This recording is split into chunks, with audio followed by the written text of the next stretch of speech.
welcome to erpwebtutor.com. This is Arideep, and this is our tutorial where we will talk about the responsibilities and the menus and functions. So in the previous tutorial, we talked about the user having access to different responsibility and responsibility having request groups, data groups, and menus and functions. So let's see what responsibility is in Oracle. So the definition would be a responsibility is a level of authority in Oracle applications that lets user access only those Oracle application functions and data appropriate to their roles in the organization. So each responsibility will allow access to a specific application or applications. An example would be in Oracle Finance, we can have a responsibility where you can do transactions like creating invoices. In Oracle Human Resources, you can have a responsibility created to just monitor or view employee information, and then you can have another responsibilities to actually enter employee information. Similarly, in finance, we can have one responsibility just for creating invoices, and then another responsibility we can only view those invoices but cannot create or modify existing invoices. Each responsibility has access to a particular set of books, which is defined in finance. A restricted list of functions a user can perform. Example would be like we can have two different responsibilities having access to the same window, but one responsibilities window may have additional function buttons that the other responsibilities window does not have. So what we mean here is we can have an employee information, but in one responsibility, we can have the salary button, which will open the salary information for that employee. That button can be hidden. And in another responsibility, we can display that button for salary, which will take you to the salary screen where you can enter, view, or modify an employee's salary.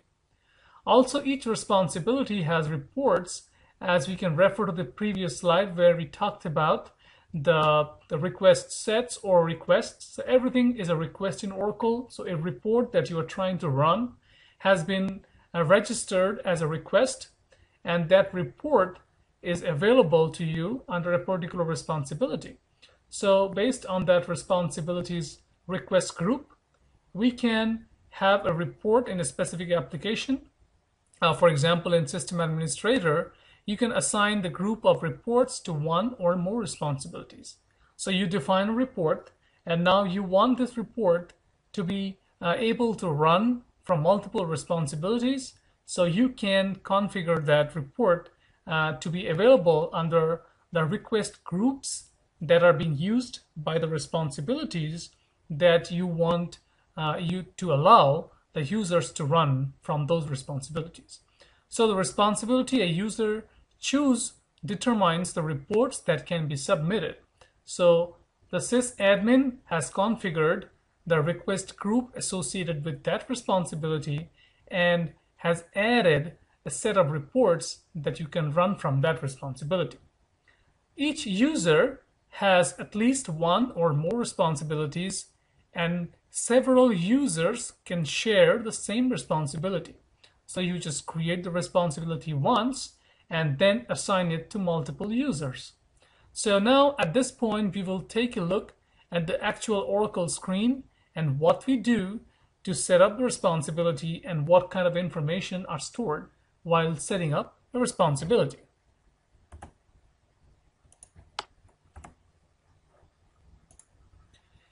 So this is the Oracle login screen, and now we will log in as a user and see how the responsibilities look like.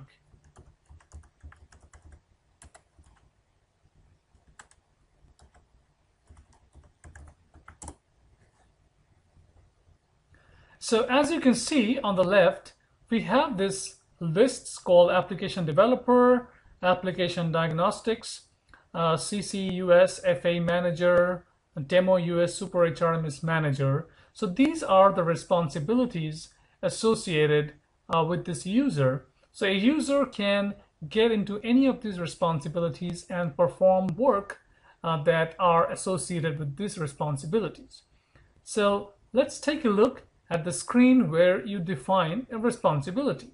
So we see that the demo US Super HRMS Manager is a responsibility that is assigned to the user. So let's see what kind of setups we have for this demo US Super HRMS Manager responsibility. To define responsibility, you need to go to System Administrator Responsibility and then go to Security, Responsibility, Define. Now, we mentioned before that there's a JDeveloper or JInitiator that runs in the background for these form-based screens to open. That's exactly what is happening now.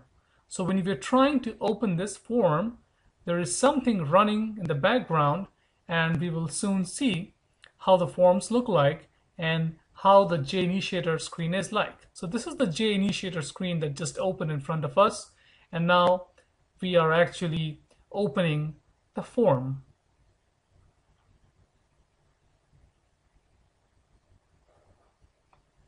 So this is the responsibility screen where you can define a new responsibility or change some of the features of an existing responsibility. So let's search for our responsibility, that is the demo US Super HRMS Manager. In order to query or search a particular value from any Oracle screen, these are the very important keystrokes that you need to remember. F11, that is to get into the query mode, and then you enter your query criteria or the search criteria, and then you press Ctrl F11, and then it will display the search results. So that way you can search for your information and you will be able to see or change the data that you're looking for. So let's hit F11. You see that the screen turns gray. That means that it has gone to the query mode. Now F11, Control F11. The other keystroke that you need to remember is F4. F4 will take you back to the entry mode from your query mode. So at this point, if I hit F4, I'm again back to the entry mode. So let's hit F11 again and query for our responsibility. We will just enter some partial information, the value of the string that we are looking for with some wild characters like the percentage, and we will see that what it returns.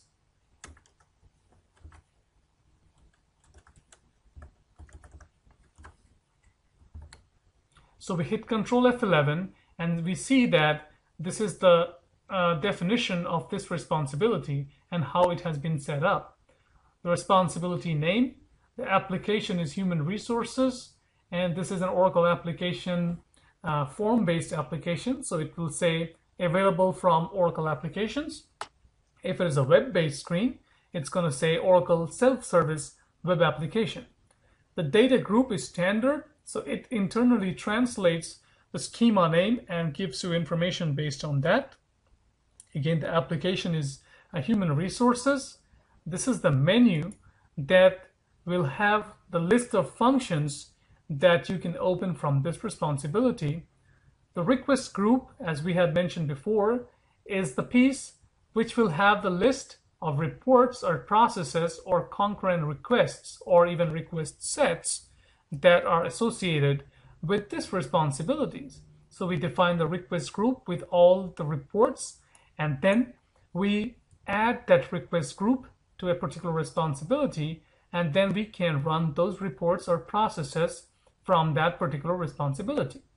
So this is all you need to know on setting up a responsibility. There are some other features that you can add, like you can exclude a menu from the responsibility, or you can exclude a function from a particular responsibility.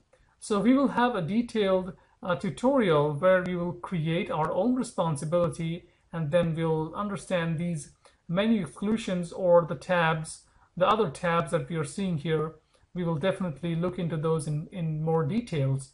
But for now, this is how the responsibility setup looks like. And once again, you need to remember the keystrokes of F11, Control F11, F4, and also the navigation path is System Administrator Responsibility, Security, Responsibility, Define.